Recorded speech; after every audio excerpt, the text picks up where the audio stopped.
Alors je m'appelle Xaïd Delporte, j'ai 27 ans. J'habite dans le nord de la France, à Douai, et actuellement je travaille à la SNCF où je suis ingénieur voie ferrée. Alors, je suis Thérèse Lotte, j'ai 71 ans, j'habite à Nancy, donc ça fait déjà quelques années. Ma profession, je suis retraitée forcément, j'ai travaillé à France Télécom. Ça faisait plusieurs semaines que je traînais une grosse fatigue, vraiment qui s'expliquait pas. Alors sur le coup, je mettais ça sur le dos des études parce que à l'époque j'étais en école d'ingénieur et c'était une période d'où je venais de sortir qui était assez longue, intense. Donc là je me suis dit, tiens, il y a peut-être un truc qui va pas, il faudrait peut-être aller voir un médecin. Donc je vais aux examens, aux urgences, donc j'y passe une journée, c'est jamais drôle de passer les urgences, mais là je passe ma journée. Et là, au soir, là on me garde et puis on va me mettre dans une chambre tout seul, chambre stérile. Et là il y a des médecins qui viennent me voir et disent, écoutez monsieur, il y a des choses anormales dans votre sang qu'on a détectées de par les examens qu'on a menés aujourd'hui. Le soir, le coup près tombe, monsieur vous avez une leucémie aiguë. Donc vers 55 ans, on m'appelle, le centre de transfusion m'appelle un soir et me dit, Madame Lotte, vous vous rapprochez d'un receveur, vous êtes compatible, est-ce que vous êtes toujours d'accord pour donner? Je lui dis, bien entendu, pourquoi vous me posez cette question? Elle me dit, mais parce qu'on peut refuser jusqu'au dernier moment, vous êtes libre. On me fait un prélèvement pour des analyses un peu plus poussées. Et le centre de transfusion me dit, Madame Lotte, est-ce que vous êtes prête pour l'aventure? Les leucémies, en fait, il y a une chance sur deux pour en guérir. Donc, soit c'est dans le lot du 50% qui guérit, bien soit c'est dans 50% qui vont pas guérir et qui vont rechuter et qui malheureusement, la rechute, elles disparaissent, quoi.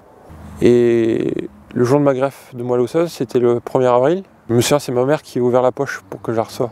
Donc en fait, quand on la reçoit, c'est comme si on recevait une transfusion de sang. C'est juste une poche qui contient cette moelle osseuse. Et moi, je l'ai reçue et là, c'est un peu le premier jour du reste de ta vie, comme chantait Étienne Dao.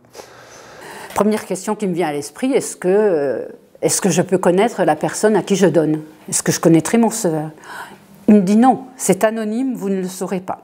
J'étais déçue, bien entendu, mais ça n'empêche que j'étais pas là pour avoir le nom de cette personne, j'étais là pour donner à n'importe qui. Si je devais le rencontrer, moi je ne lui dirais pas en premier lieu quelque chose, je le regarderais simplement et je pense que le simple fait de regarder cette personne, ça transmettrait tout ce que j'ai comme sentiment vers cette personne, ces sentiments de gratitude. Ce qui traduirait le mieux mon émotion, c'est le regard. Voilà. Si, c'est vrai qu'on lit beaucoup dans les yeux, dans le regard parle. Hein. Moi, je suis quand même pour le fait d'échanger. Donc, il me regarde, je le sentirai, mais moi, j'ai besoin d'échanger. Donc, j'irai au-devant de cette personne et on échangerait forcément. Mais moi, je ne la connaîtrai jamais, cette personne. En plus, elle est à l'étranger, mais rien que le fait de l'avoir sauvée, pour moi, c'est énorme.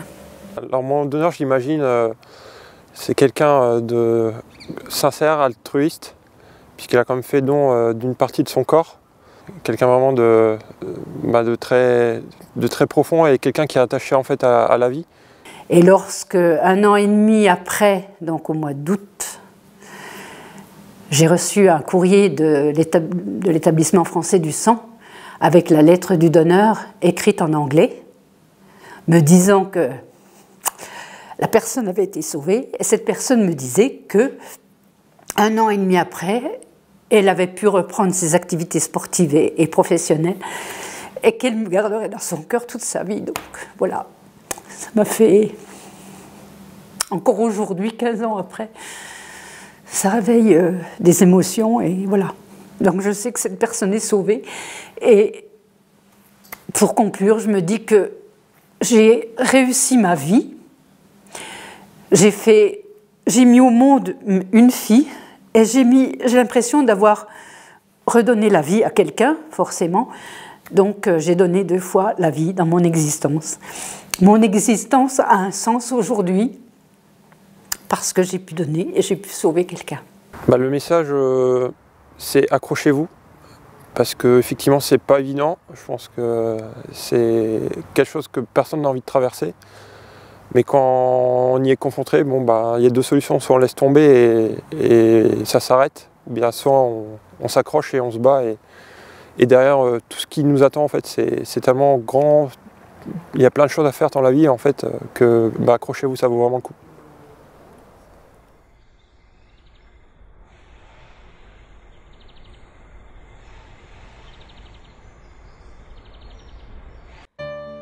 Donneur de sang bénévole, faites le don de la vie.